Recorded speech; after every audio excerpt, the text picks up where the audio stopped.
Today we're going to be looking at Chapter 6 of Looking at Movies, Cinematography, but we're taking a look at the content through the case study of Peter Jackson's first installment in his adaptation of J.R.R. Tolkien's fantasy epic, The Lord of the Rings. This film is The Fellowship of the Ring. I feel silly saying these things, because they seem really obvious to me. But I always tell my students, don't assume that your reader knows what you know. And today I'm all kitted out. I've got my, Gandalf at the gates, gates of the mines of Moria, so I'm ready. I'm a huge Tolkien fan. I've just got to say that coming out the gate because we should admit our biases, and I'm a huge fan of this movie.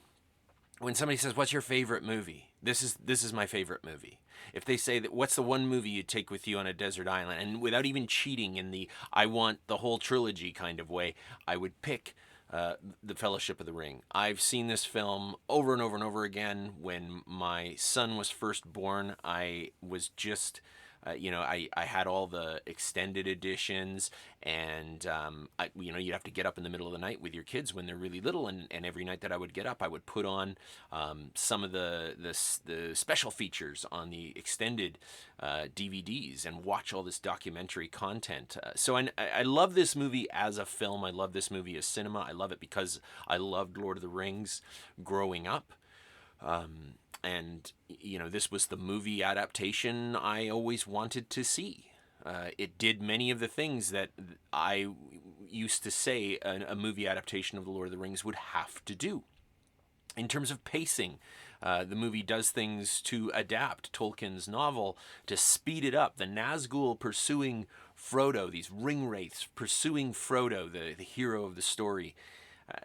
It's Terminator speed, and I used to say, you'd have to change what Tolkien does, which is a sort of meandering pace, to I'm looking for Seakana kind of speed.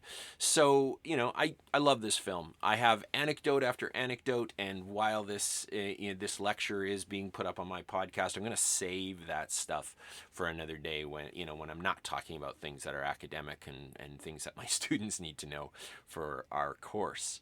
But as with the films that we've been looking at this semester, this is an award winner, and it was nominated for 13 Academy Awards. 13 Academy Awards. That's nuts. It's nuts for any film. It's even crazier when you consider that this was a fantasy movie, that this is a genre film. And sure, it's based on something that, a book that is considered by many people to be a classic, but there's lots of people who don't think that Tolkien's novel is a classic. There are many people who are dismissive of it. I think this film was nominated for 13 awards, not because of its provenance, not because it was based on Tolkien's work, but because it is a serious cinematic achievement. And it won for cinematography. Even though it was nominated for 13 awards, it only won for a few, and one of the ones that it took home was cinematography. And when I'm talking about film in just about any course where I teach it, I always end up talking about some moment from this film or the other Lord of the Rings films. First and foremost, because I've seen them more than I have seen many other films. But also because I think there are so many instances of technical brilliance in these movies, technical achievement. And so when I was redesigning my choices for case studies for this course, I knew I had to put Fellowship of the Ring into the viewing material, because I'm always bringing it up, and then my students are like, "Why don't you just put that movie into the class?" So I did. What is cinematography? We talk about it. People talk about it all the time. We say, "I really like the cinematography." Do we just say it because it's a polysyllabic word and then it sounds more important? I like Anne Hornaday's definition, and maybe some of you at this point in the semester are starting to think to yourselves, why didn't you just assign Anne Hornaday's book? Because it's cheaper, man. It's cheaper because you can buy Anne Hornaday when you're done the semester. Like I've said before, I think that the textbook we're working with, looking at movies, is, while it's an expensive textbook, it's also a great textbook, and it has so many visual references that help you to understand especially in the instance of something like cinematography, what the book is talking about. So while Anne Hornaday, I think, does a better job of defining cinematography in brief, I think Looking at Movies does a better job of explaining it in detail. Anne Hornaday says that cinematography is the art of capturing images, determining their lighting, look, and mood, and by extension, I love this, what the audience sees and feels, because you may remember from an earlier lecture that the camera is ultimately the narrator of the film. Whoever the diegetic narrator may be, the camera is the narrator, and it determines what we see and feel. And so often, I think we think about what happens in a movie from the level of story, and it becomes more complicated in instances like Lord of the Rings, like Fellowship of the Ring, where somebody may be very familiar with the source material, and then they come and they see the movie and they know how they feel about a certain scene or a certain sequence.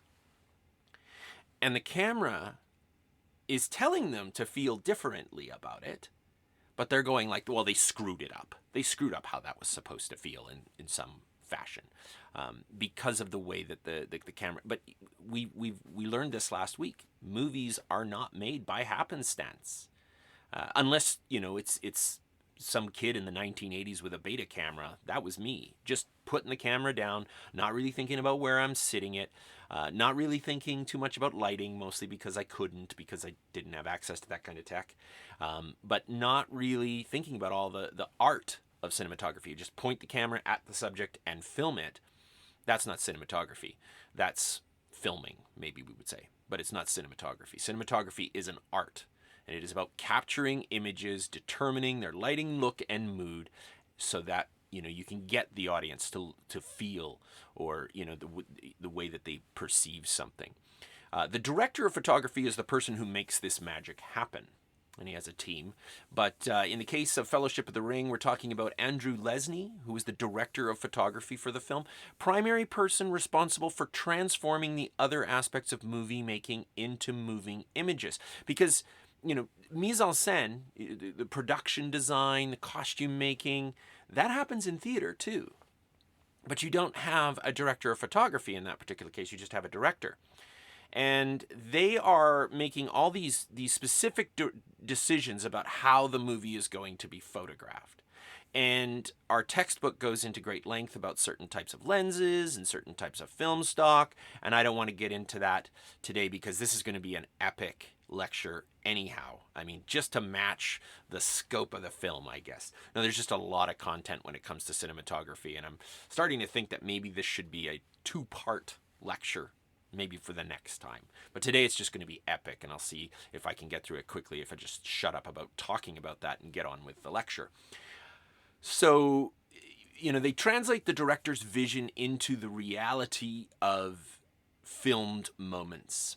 And the textbook says that the relationship between the director of photography and the director is one of the closest relationships. Like, the director can and may be hands off in certain aspects of the film, but it's very rare that they're hands off in the area of cinematography. They are usually going up and if you in looking at the shot, they have these special cameras, sort of like a lens that they can frame the shot with, and so if you take a look at behind the scenes videos or behind the scenes stills, you'll often see directors walking around with these little things up to their eye, and what they're doing is they're getting a sense of what the shot is going to look like. But it's the director of photography who is ultimately responsible for making that happen. And their crew is comprised of the camera operator, and sometimes this is one and the same, depending on what the budget is for the movie. The director of photography might also be the camera operator.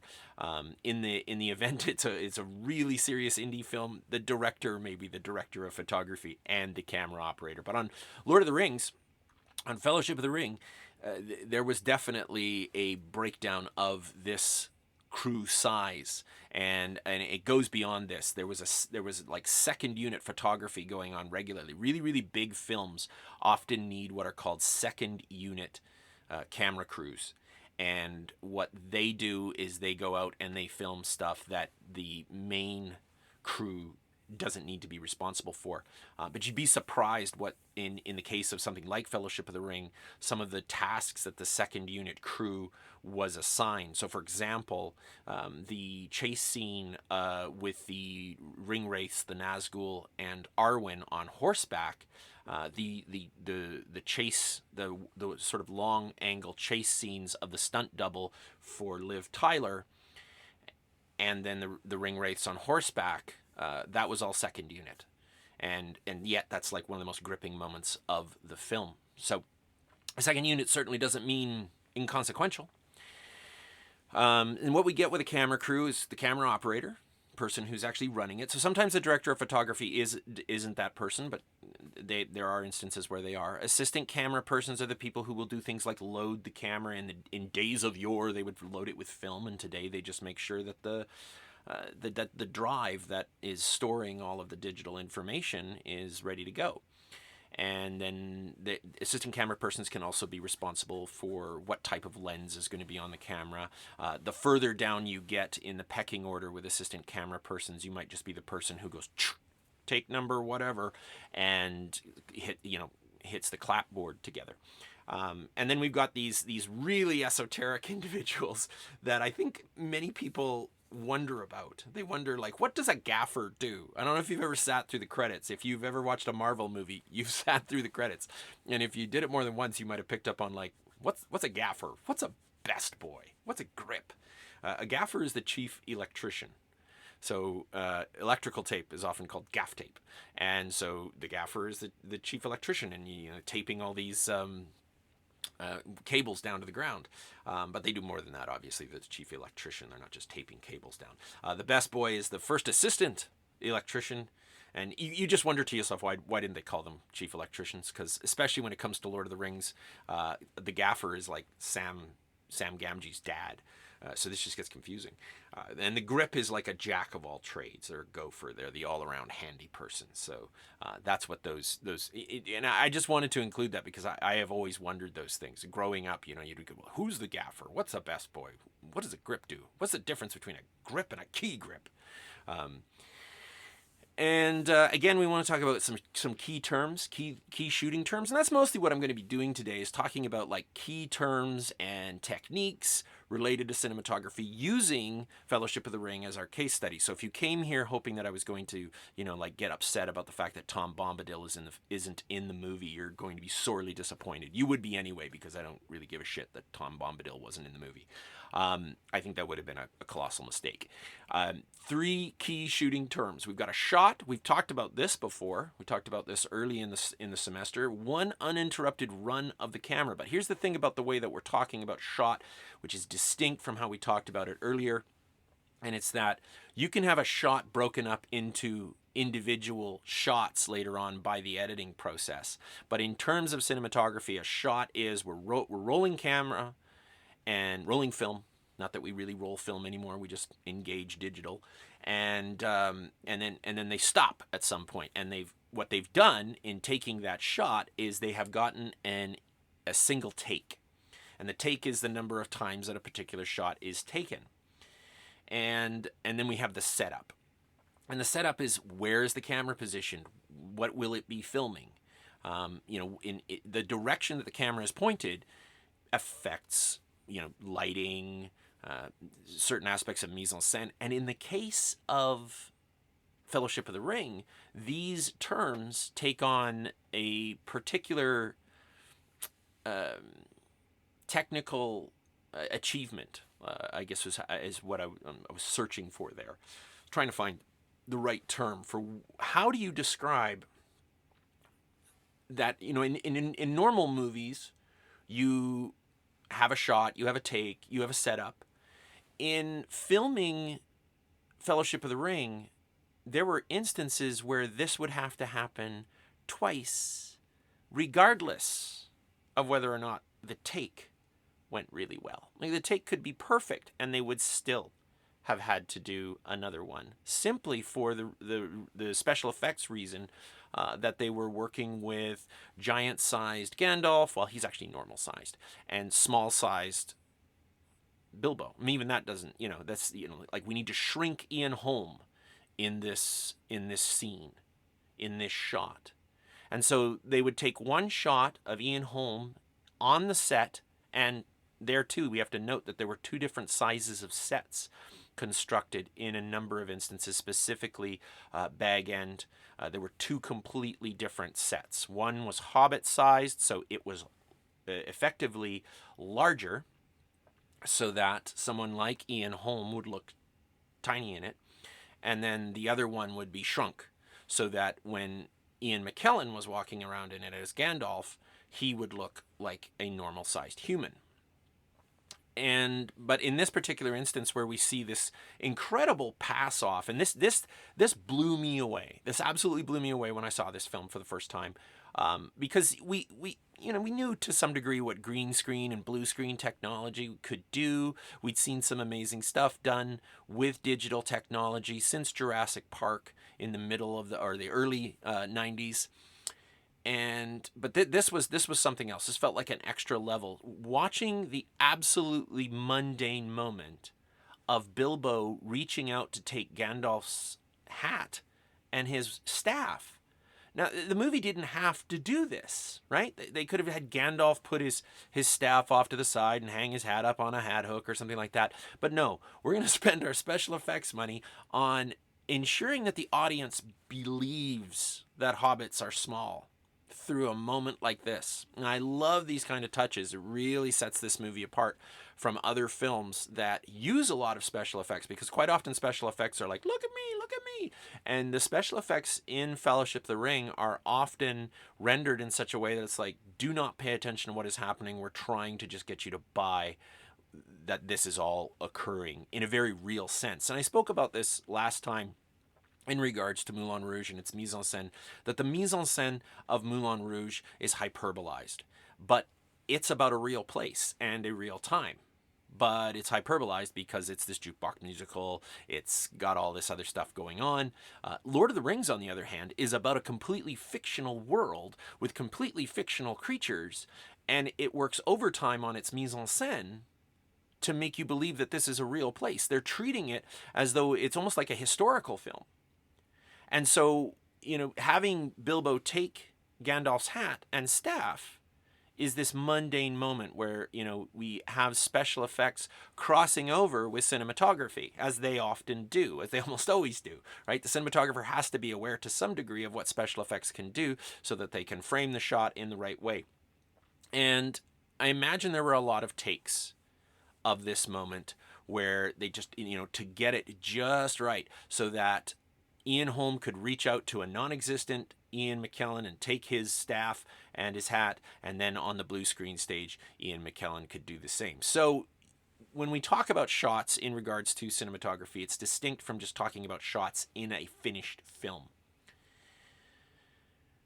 Color is a huge part of cinematography, and our textbook talks about black and white film. We don't have any black and white movies this semester, although we did have a black and white sequence in The Shape of Water. But there is a sequence in the film that is almost entirely desaturated, and it's the sequence in Moria. The cinematography team talks about this in some of the commentary on the extended editions. Andrew Lesney comments on how they pretty much pulled as much of the color out of these moments as they could. And that's something else that we have to know, is that you can do a digital grading of a film after the fact. And any of us who have ever played with filters on our phones, say on Instagram or Facebook or whatever, social medias of your choice, or some app, we hit those filters, and those filters affect the lighting and the color of the photos we've already taken. And that's something that we can do in post-production with our photos. Post-production in a film like this is change the color values to some degree. It's not that you can change it wholesale. That takes a lot more work, but that can be shifted. And so color plays a role once again in this movie, in the same way that we've seen it play such a strong role in films that we've viewed already. Little Women, the Shape of Water, color was so important. And we can have a movie camera exaggerate colors. Something that we've talked about in class is how the early Harry Potter films are hyper-saturated and the later ones are increasingly desaturated. So the early ones, it's like red is red and blue is blue. You know those house colors in those early Harry Potter movies. And by the end, the movies have a strong desaturated feel, almost to the point with the last two movies where they're like black and white at certain points. And it's the same thing with The Mines of Moria, with these just this little bit of green shading going, green tone in there as well. And in the old days, film stock would be chosen to match the color temperature of the light source. As I say, today with digital, that can be done in post, or it can be done at the moment with settings in camera. Camera filters will also achieve some of these things to cut out specific parts of the color spectrum. I remember being fascinated by or camera filters when I was younger. I played in a band, and our photographer took us out to a Badlands area around the area of Medicine Hat, and he shot our album cover photos out there with us. And when we got the photos back, I was just absolutely floored, because we had been out there on a very gray fall day, and there was no warmth to the day at all. We were all just frozen solid by the time we were done. And the filter that the photographer had used had increased the warmth and made it look like it was like a super hot day. It kind of looked like the color palette for Mad Max in some ways. So we have different sources for light. And the ideal situation is to work in sunlight, because it lights everything in the strongest way possible. We talk about like the magic hour of sunset, and even that is just this really, really powerful moment of light. And my brother-in-law works in production, and he's always talking about how you can't compete with the sun. And so when you're working with natural sunlight, the trouble is, of course, that you can't control what direction that light's coming from. And so you end up using something called a reflector board. And it's a device that's used to help control the natural light. You bounce the sun's light somewhere else that you need it to be in. So you'll have technicians standing off to the side, and this is true for all sorts of photography. People doing like fashion shoots. If you're doing a shoot on the beach, you often have somebody with a reflector board because you want the sun to hit the model in just such a way. And here I've got an image of Gandalf with that wide-brimmed hat, which is just a screaming nightmare for shooting in terms of light. And you can see the bounce board in the background of that image that I've got there, which is of Frodo and Sam, and we can see Peter Jackson off to the side there. But I'm showing you here now a bounce board underneath Ian McKellen, shining, it's like reflecting the light up underneath that hat to make sure that McKellen's face would not have been lost in shadow. And I stress these sorts of moments because, again, I think we watch movies and we think, oh, well, I could do that. I could point a camera. Yeah, but if you've ever pointed your phone, you've probably been as frustrated as I to go like, why can't I get this to look the way that it looks to my eyeball? And it's because the eyeball is a far superior lens in terms of letting light in. And so we have to cheat all sorts of things when we're filming, when we're using a camera, to make it look as good as it did in reality. Other lighting sources, we've got artificial lighting, and there are lots of instances of artificial lighting in this movie. I should say, though, that I think that one of the great advantages of the first Lord of the Rings film was that they hadn't been successful yet. And so they relied heavily on their location shoots and less on their sets. And by the time you get to the third film, there was like a huge number of reshoots going on, a lot of studio work being done. And I think that to a certain degree is a detriment, because this first film to me feels like you really been to Middle Earth because of how much of that on location shooting is done, how much natural light they use. But at the same time, they do an incredible job with their artificial lighting. At certain points that you're dealing with a set simply because of the sort of digital nature of, say, the backdrop. But it's fascinating to me to see here the way that the battle with the cave troll in the Mines of Moria was achieved with artificial lights, where they had to go in and digitally recreate the ceiling because that's where all the lights were coming from. And of course, you sort of have to think to yourself, well, of course the lights were above them. That's often the case.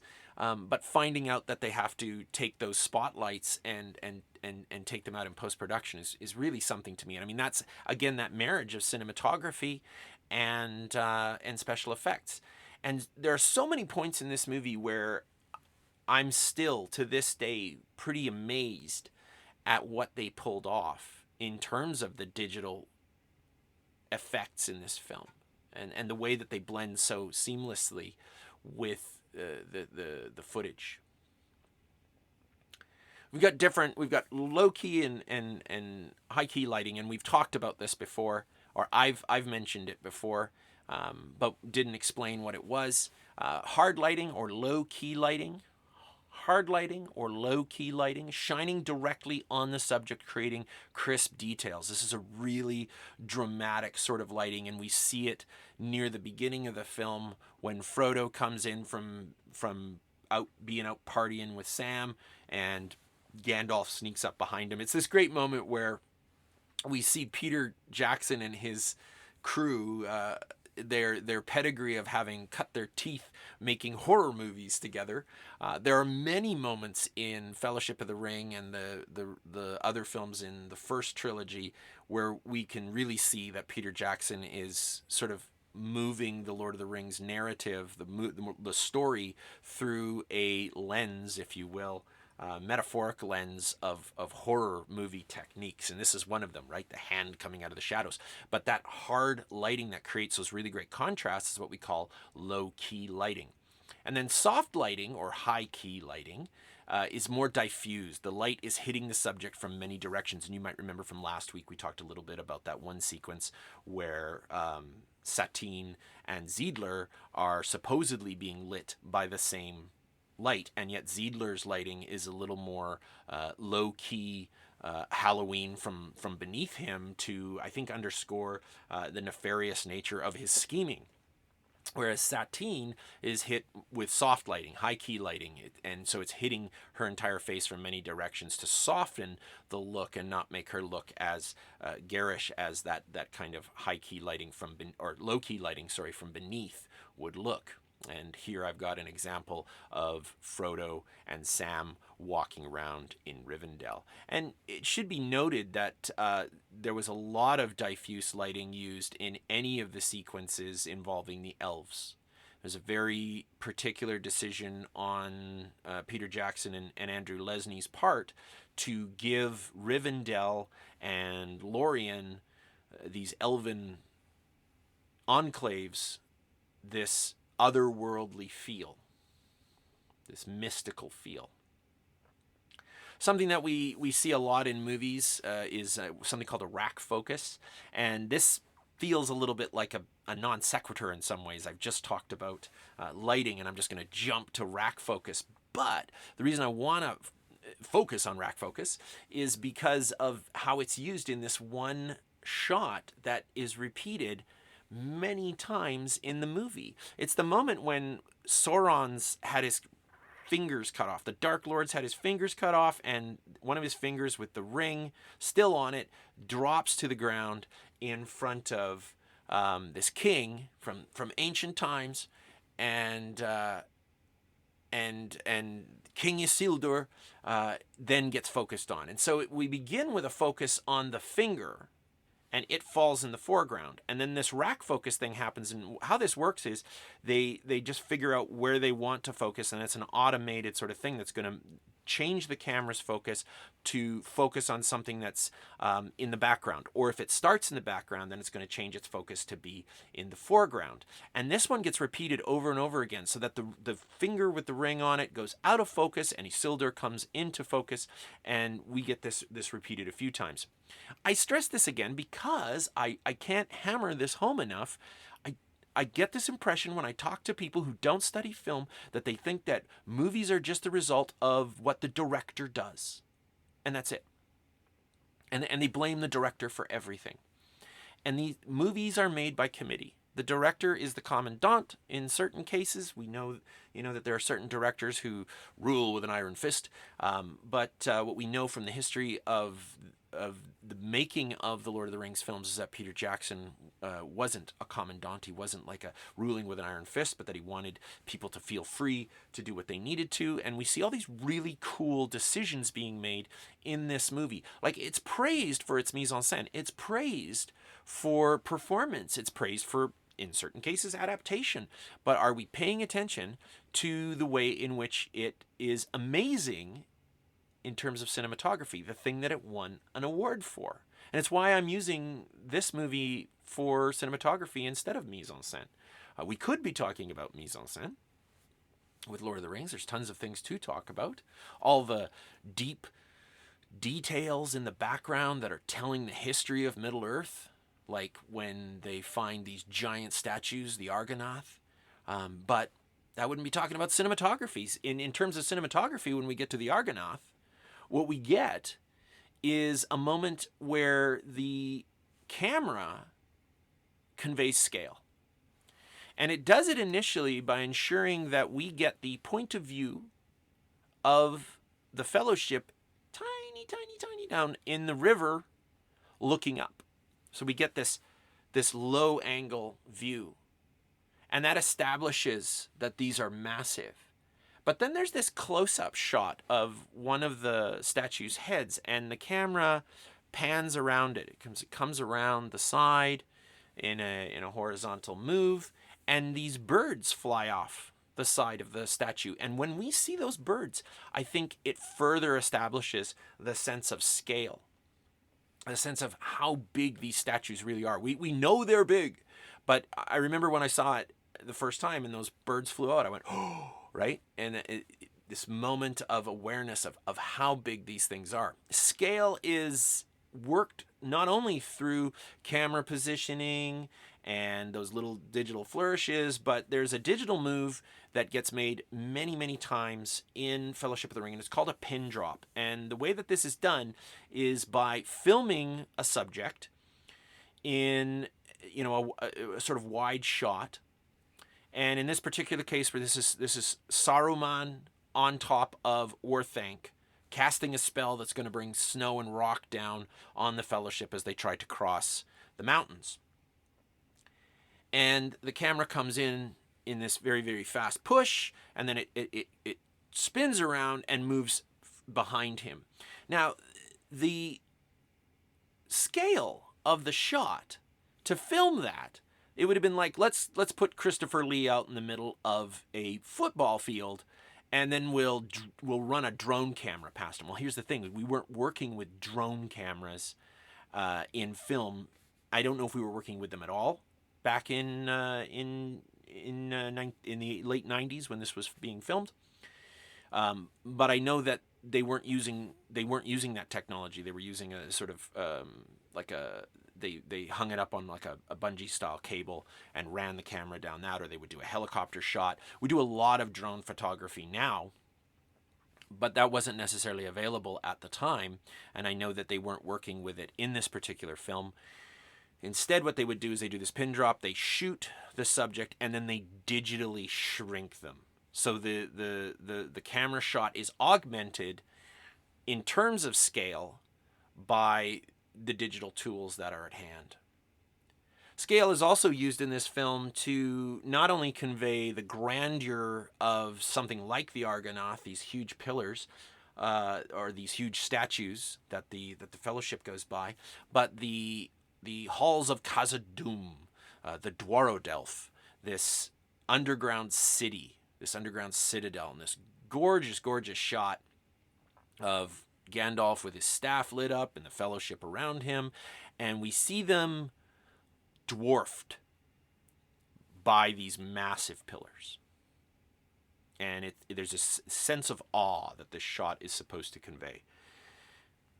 And then that sense of scale is revisited when the Balrog shows up, this giant monster made of fire and shadow.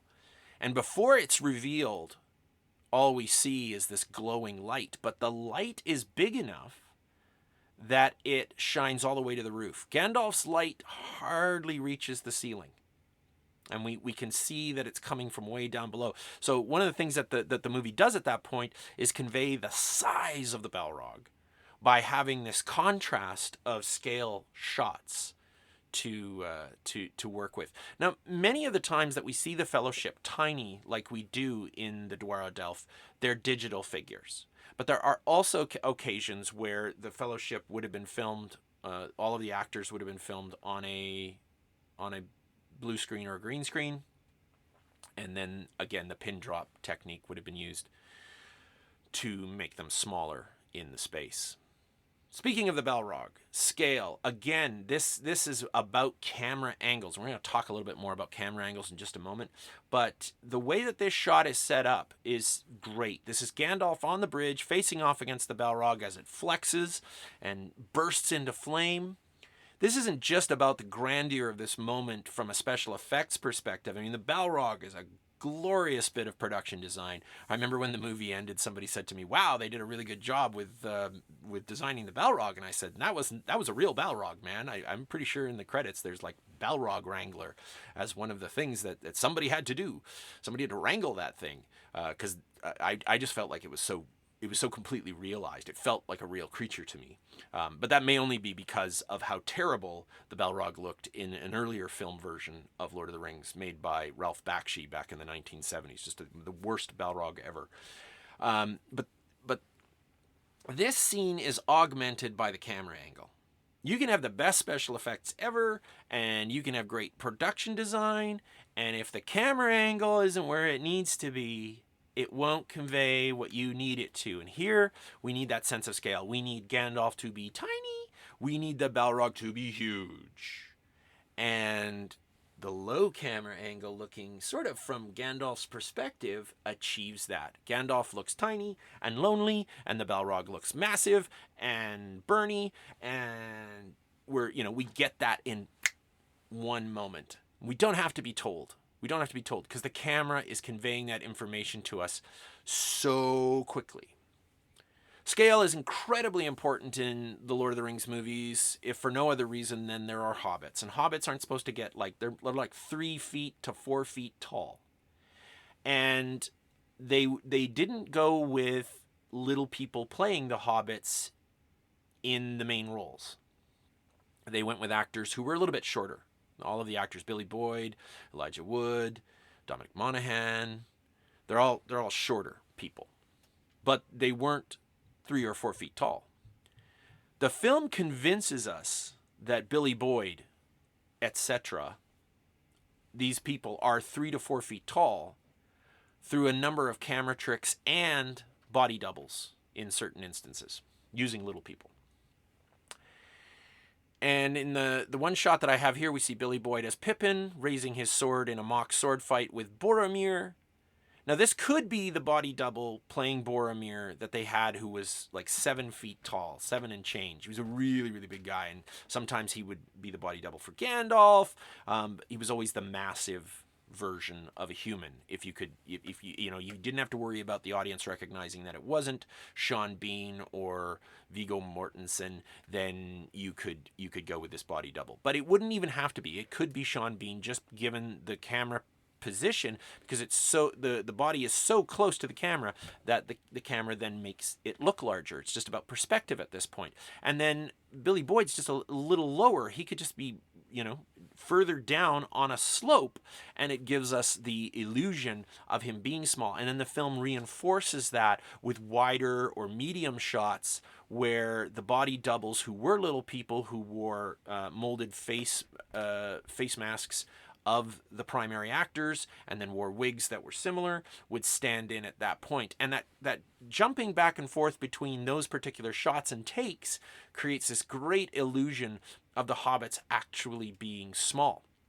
But the way that sold the thing that sold this for me as a viewer was the use of forced perspective, which is an in-camera trick. Small Elijah Wood next to large Gandalf at the beginning of the film is not a digital effect. It's forced perspective. How does this work? Elijah Wood is further back on that cart than Ian McKellen is. It looks like they're sitting on the same bench, but they're not. And this is a really ingenious move in terms of, like, you'd have to have the lighting just so, and you have to make sure that the camera is sitting at just the right angle, and it creates this great illusion. And here you can see the whole camera rig is stationary, because that's important. The camera rig has to be stationary for this to be successful. Now, even though the cart is moving, there's no actual horse. It's this whole moving camera rig. And Ian McKellen, as you can see, is really far ahead of Elijah Wood on that rig.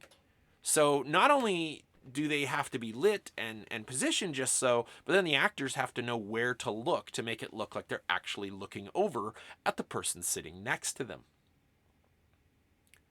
Here again, we can see that Elijah Wood is further back. This is another vantage of that rig.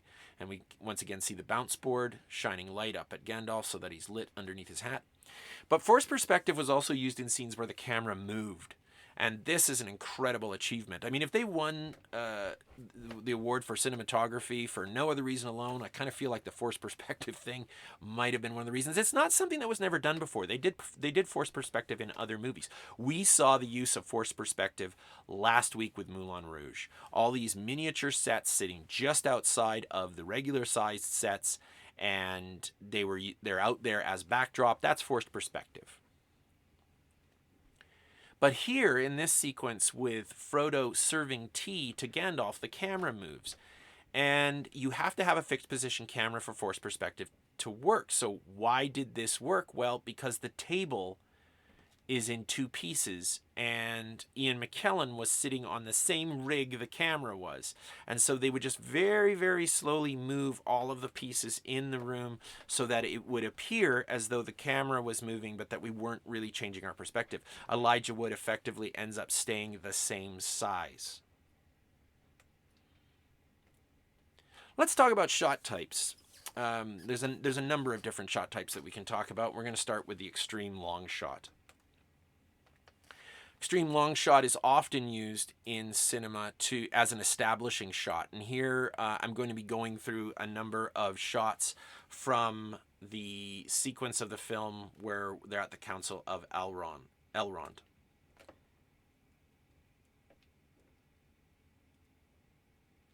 And this first extreme long shot sets up where everything is here, that we're outside on this balcony and there's a lot of people sitting there.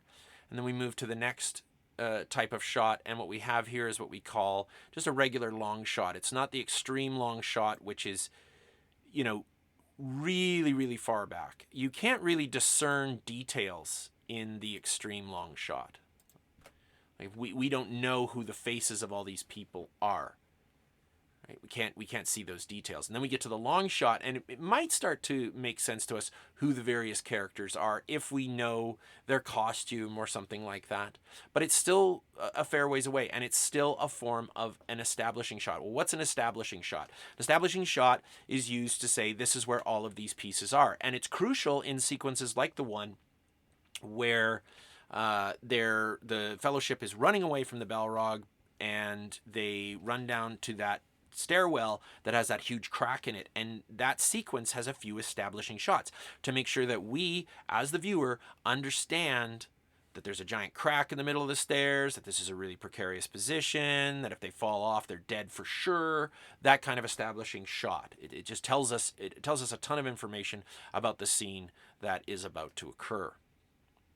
And then we get the medium long shot. The medium long shot is used for action sequences, because you can see, everything about the characters that you need to see.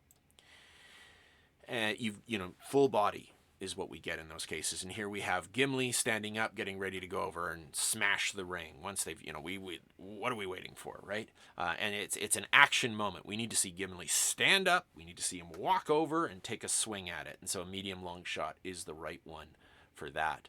And then here we have the medium shot. The medium shot is usually from about the waist up, or just a little below the waist. But it gives us, it's the most popular shot in American films. So much so that, as your textbook says, French filmmakers call the medium shot the American shot, because you get the most information that you can without becoming fully intimate with the characters, as it were. We're not so close that we read, the lines on their face, but we can tell what they're feeling. As we can see here, we can see, how grumpy Gandalf is being. He's scowling over, probably at Boromir here, and, Elijah Wood looking up at Ian McKellen. As they, wondering, what's going on. So we can read all of these expressions, but we're still getting their bodies as well.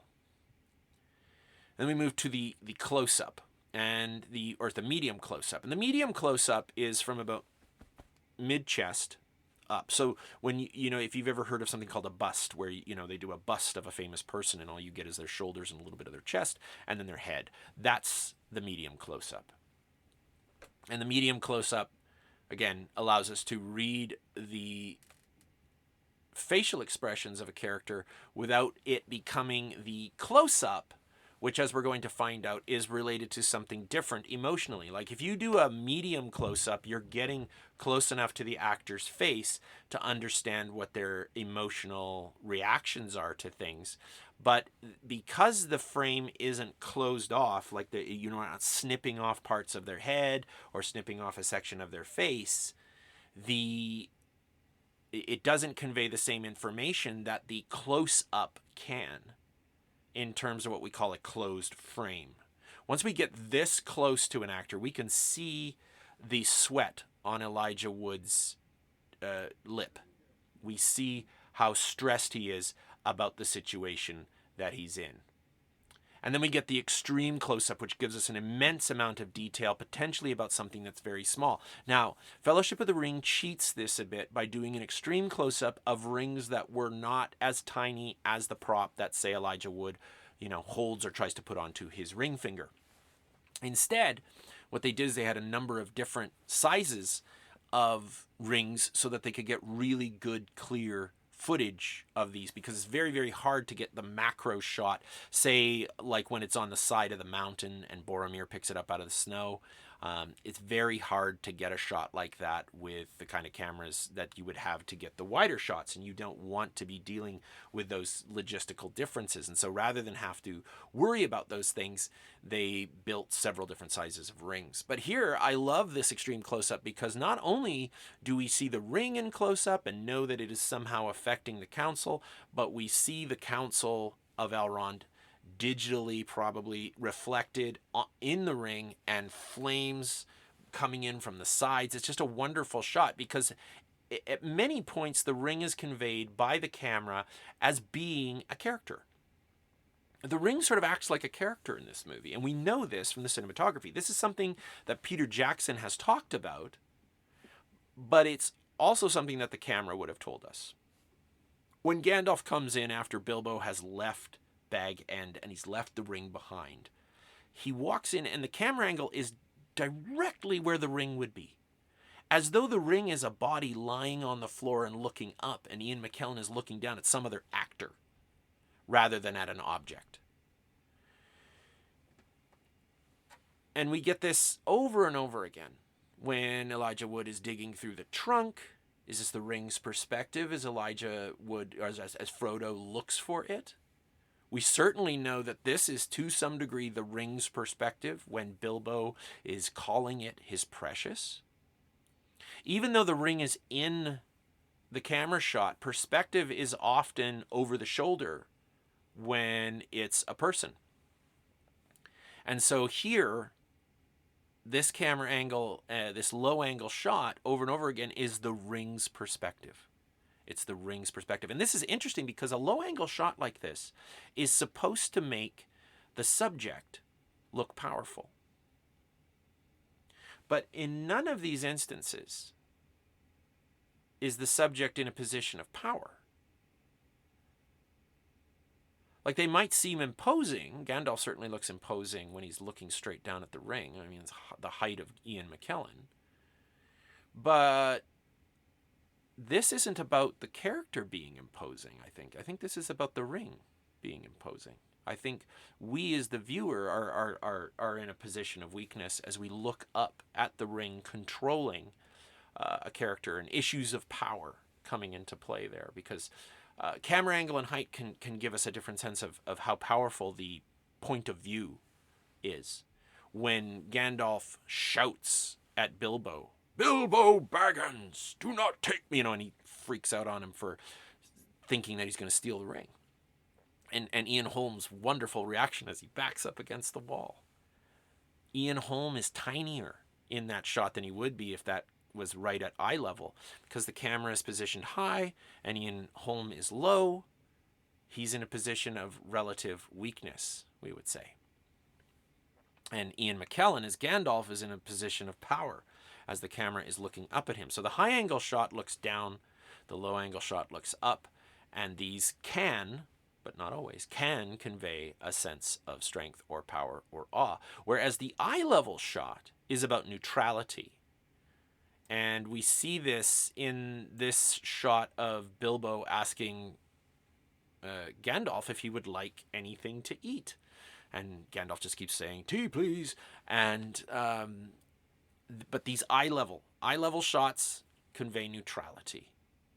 So here we just see them as friends, right? These are some old friends talking about food and drink. And here, this is, the sequence where Gandalf is shouting at Bilbo. That's a power move. That's a power moment. And the camera is conveying that shift in dynamic.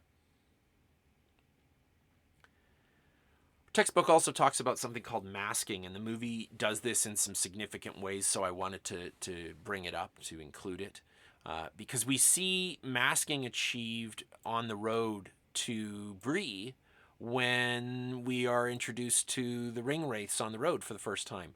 When this one rider comes up and they hide underneath that tree, Frodo looks up through this break in the root system. And that's a masked shot. That is a shot that is a masking shot. And then we see his perspective, and that shot is masked as well, as we see the roots, and we see the horse's sort of weird gory hoof through that masked shot. We can't really get a look at what we're seeing. But we also know that Frodo is hidden, right? We have that sense of Frodo being hidden. Framing is really important, and it's more, it's more than just those masked shots, which kind of they draw attention to themselves, because framing can tell us the emotional state of a character. And this was something that I was talking about earlier when we moved between the medium close-up and the close-up. The medium close-up includes enough of the actor that we can still see, outside of their face. We can see the area around them. There's no part of their face that's cut off because the camera is so close to them. But once the camera has come close enough to an actor that it begins to close off their reality, as it were, we may be dealing with an instance of the difference between open framing and closed framing. And open framing is generally used in realistic films. Most of the movies that you see employ open framing for the duration of the movie. Characters act, they move freely in and out of the frame, and that's what we mean by an open frame, is that there's no sense of like this claustrophobic, this emotional claustrophobia, whereas closed frames are meant to imply that the characters do not act, but are potentially acted upon. And we get both in Fellowship of the Ring, which is another reason that I chose it for my case study, because movies that are dealing with a lot of closed frames, such as the example that your textbook talks about, the movie Mother, there's a lot of closed framing in those movies. We only get closed framing in Fellowship of the Ring when Frodo is under the influence of the ring. And it's neat how we can see Andrew Lesnie pulling in that technique to convey the sense of the ring controlling Frodo. That the frame is enclosing or limiting the world, closing it down, providing only one view. We really do become claustrophobically locked into Frodo's point of view in those moments. And the textbook says that it's generally employed in anti-realistic films. I don't think that's the case here. I think what it's trying to convey is not that this isn't happening or that Frodo's hallucinating, but rather that this is a sense of hyper-reality, that it's some sort of other reality than the one that we experience through the rest of the film. In addition to framing, we also want to pay attention to the way in which the camera moves. So it's not just what's in the shot in the stationary framing, but if the camera is moving, what sort of motion is being employed. Any movement of the camera within a shot changes the image because the elements of framing are modified. And sometimes this is just as simple as if the camera moves and now we can see that there was somebody behind him. But sometimes it's the camera moves and it gives us a sensation of emotion. We talked a lot about the use of Kinesis in Moulin Rouge, and I have to think like that movie would be very different if it was shot without that crazy kinetic movement that almost every shot at the Moulin Rouge during the can-can sequence, the camera is in motion, in addition to all the people dancing. Camera movement must be smooth to be tolerable, but sometimes there are deviations from this for a period of time. Now, to make steady moving shots, the camera is usually mounted on a tripod or on a dolly, crane, car, helicopter, or other moving vehicle. And today, we can include drone photography in that smooth style of photography. And drone photography is breaking the conventions of what film can do. Gareth Edwards, the guy who made Monsters, and then he did the new Godzilla movie, and he also was responsible for Rogue One, has said that he doesn't like when the camera floats, because real cameras don't float, he said. Cameras have to be mounted on things to have that sense of like human experience. But as drone technology, drone camera work becomes more ubiquitous, I think that's going to shift. I think the idea of a floating camera becomes less crazy and weird and only in the realm of the digital, and is increasingly a point of view that we can have via drone technology. And here we can see a very rough dolly situation being employed where they put the camera rig on the back of a truck to shoot the Nazgul sequences. Normally when you do a dolly track, you actually lay tracks, real rails. It helps to fix the camera in place, although increasingly that's changing too. And here we can see that rig that I was telling you about that was run on a wire. Would be run, and then they would just run the camera down on a pulley system, and it would allow them to do these high aerial shots and without having to use a helicopter. They could run it down into forested areas. Here again is the Nazgul chase sequence, but it's used probably at its best near the end of the film when the camera zooms over the orcs as they are attacking Boromir and Merry and Pippin right in the sequence right before Boromir is killed. And that was an innovation that they worked with in a few instances because they had these shots that they wanted to do, but they didn't have technology that would allow them to do it. Let's talk a little bit about types of camera movement. We've got the pan shot. The pan shot is very, very common. It's a horizontal movement of a camera on a stationary tripod, and that's not the same thing as walking along in the dolly situation, because the dolly, the camera actually moves with everything else, whereas the horizontal movement of the camera on the stationary tripod is sort of angles, and we can feel that. And we get that near the beginning of the film when Gandalf is going up the hill to Bag End. So it's the horizontal movement. And then there is a version of this that's the vertical move, and it's called a tilt. And the tilt can reveal all sorts of things in a sort of slow, not quite a slow motion sort of thing, but Gandalf in this particular case, his hands reaching down to look at the map on Bilbo's table, and then the camera tilts up to show him looking at that map, and then the very next shot we get to see Gandalf's perspective. And it's that combination of the tilt and then the edit to the shot of the actual map that gives us a sense of we're picking that map up too, that the camera is narrating for us, that's using it, that becomes our eye. The dolly tracking shot again, which I've already spoken of, is again a horizontal move fixed to a wheeled support. And then we get the handheld camera. And the handheld camera is, I always want to say it's a recent innovation, and it's really not anymore. But it happened in my lifetime. The cameras have been handheld for a long time before I was born, but they came up with something called a Steadicam. And it allowed handheld camera work to be done in a way that wasn't shaky. that wasn't like vomit inducing. Because if you just did handheld camera work and you were walking, it always had that bobbing sense to it. And the Steadicam was on a gimbal system that made the camera kind of float. And so consequently, all those movements, it just adjusts for them and it stays pretty steady.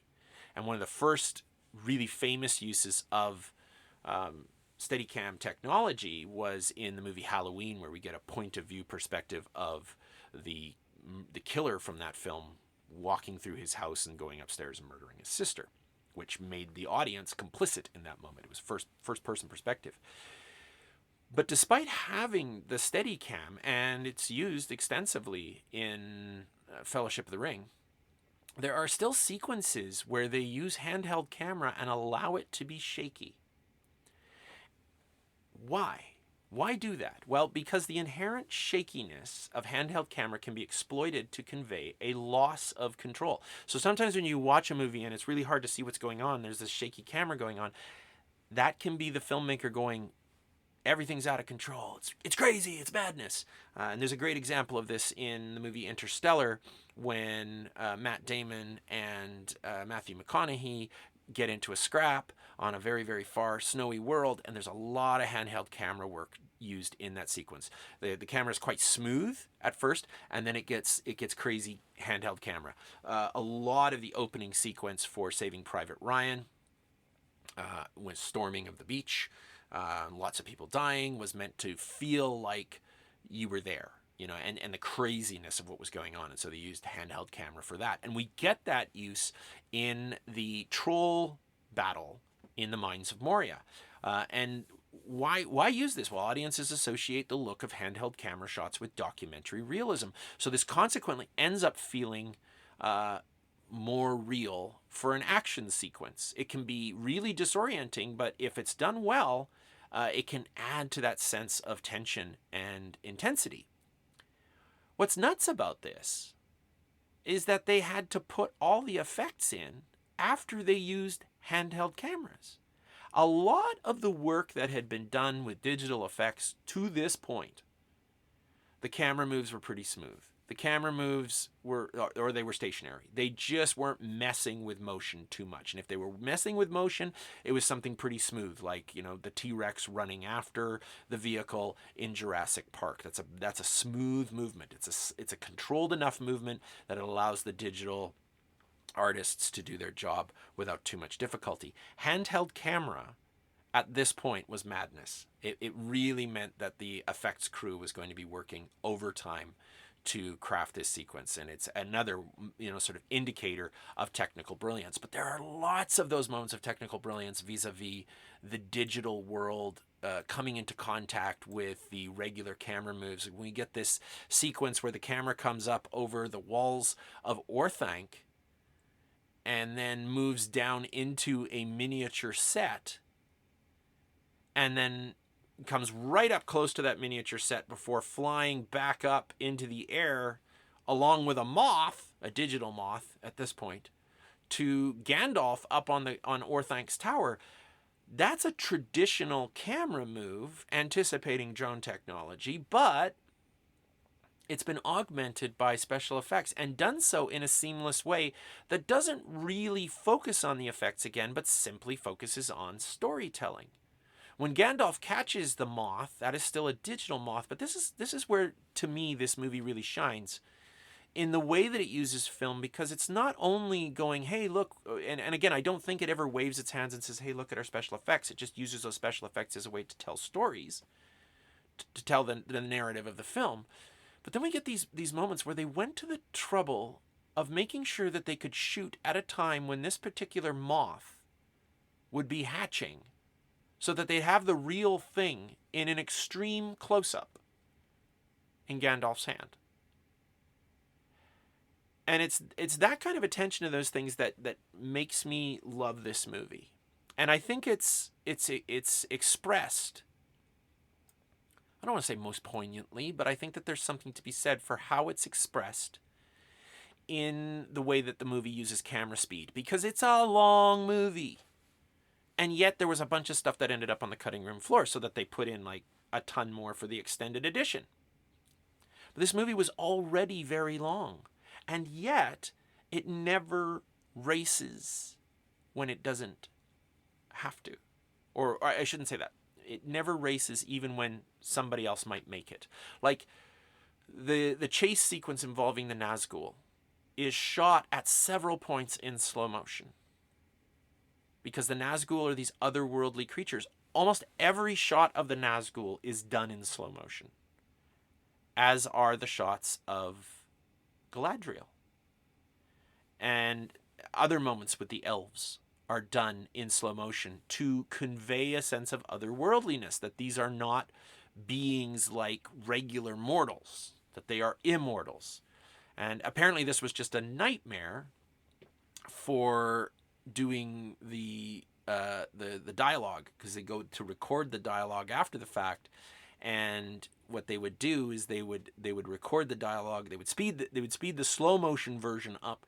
The actor would record the dialogue at a regular speed, and then they would have to digitally augment the dialogue to match that slow motion version that we see in the finished film, that gives this sense of otherworldliness. So otherworldly creatures are often shot in slow motion.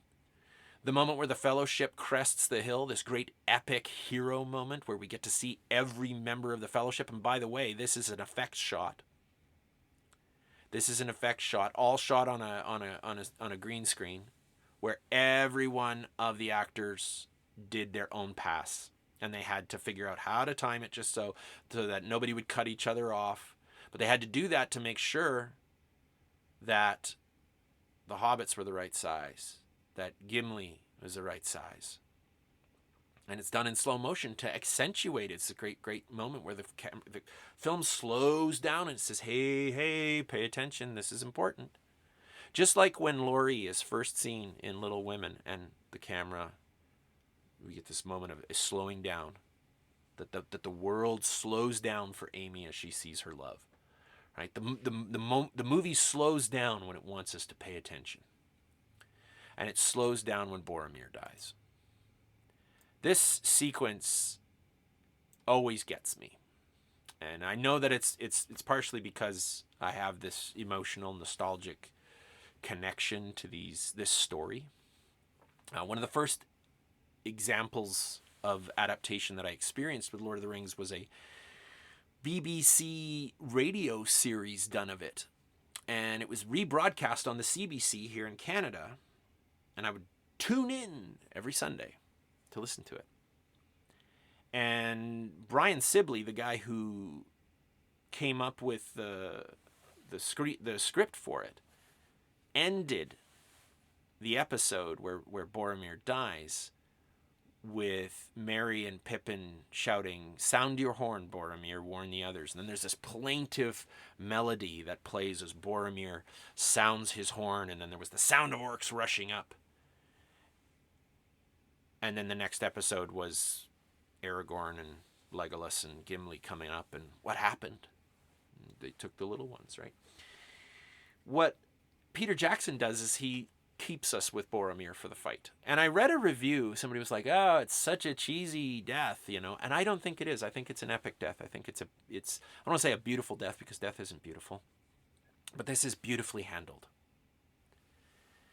It gives emotional weight to Boromir's character arc, where he has wanted the ring not for nefarious reasons, but to protect his own people. And then he tries to take the ring from Frodo, and he needs a moment of redemption, and the movie gives it to him. I feel like if Boromir's death wasn't on camera, we wouldn't feel that sense of redemption as strongly. It's different in the book. A book is always going to be different. The way that a book handles these things, different. The movie is about seeing. And so we see Boromir's death. And then we get the moment, now that we're slowed down through the art of slow motion, after Aragorn has dispatched Boromir's killer, there's this moment where the camera stops to focus on his death, his passing. And what's beautiful about this, and there's so many moments like this in this movie, is that this shot mirrors not the book so much, but some of the artwork. Ted Naismith Canadian painter, Ted Naismith, did the Departure of Boromir painting. I guess his version was called The Last Words of Boromir. And this moment mirrors it so well, right? That is like a painting, and every frame a painting. I think there's a podcast called Every Frame a Painting, or maybe it's a YouTube channel, I don't know. But I love that phrase, every frame a painting. Great films that have been filmed really well, films that have been shot with an attention to the idea that movies are art, will give us these sorts of moments. And that's the difference between a film that just points a camera at something and captures it, and a movie that acknowledges that every moment that gets captured needs to be in the service of making us feel and see what the narrative needs us to know. So that's The Lord of the Rings. That's Fellowship of the Ring, cinematography for this week. Next week, we're looking at acting, the thing that almost everybody talks about when they talk about whether or not a film is any good. And it's just one aspect of cinematic language as far as we're concerned. And we'll be taking a look at Jordan Peele's ever so excellent horror movie, Get Out. So look forward to seeing you then here on Triple Bladed Sword.